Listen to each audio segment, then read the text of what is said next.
Весенний призыв в Ингушетии, как и по всей стране, стартовал 1 апреля. В ряды вооруженных сил Российской Федерации отправятся 160 тысяч человек со всей страны. В Джейравском районе уже раздали около 100 повесток, из них лично получили 20 человек. Также есть граждане, которые пользуются отсрочкой. Это те, у кого двое и более детей, и те, кто учится в образовательных учреждениях на очной форме. Молодые люди приходят по повесткам, они заранее оповещены работниками администрации населенных пунктов, а также нашими работниками.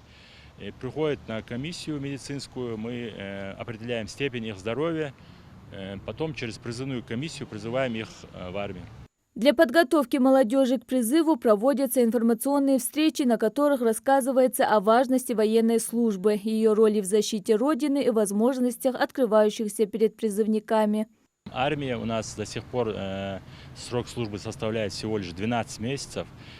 Если человек отслужит в армии, то он получает военный билет и уже переходит из категории призывника в категорию человека, который уже имеет на руках военный билет, гражданин, пребывающий в запасе. Он может устроиться на любую работу.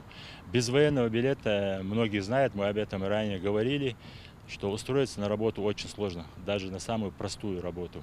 Везде требуется документ воинского учета. Если у гражданина уже есть на руках военный билет, то все проблемы отпадают. Срочная служба в вооруженных силах не только укрепляет обороноспособность страны, но и играет важную роль в воспитании ответственных, уверенных в себе и преданных своему долгу граждан. Новобранцев не будут отправлять в горячие точки. Все призывники по истечению срока службы будут уволены в запас и вернутся домой. С родителями, с родственниками я говорил об этом ранее, потому что возникают вопросы, связанные с СВО, так как многие опасаются, что их сыновья там, или братья могут быть отправлены в эту зону.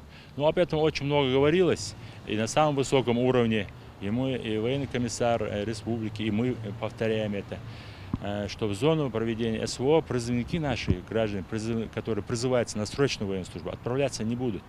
Они будут проходить службу в других регионах Российской Федерации. В ближайшее время пройдет очередная отправка призывников, в числе которых будет и 3 человека из Джейравского района. Мадина Богатырева, Белял Ахильгов, Магаз 24.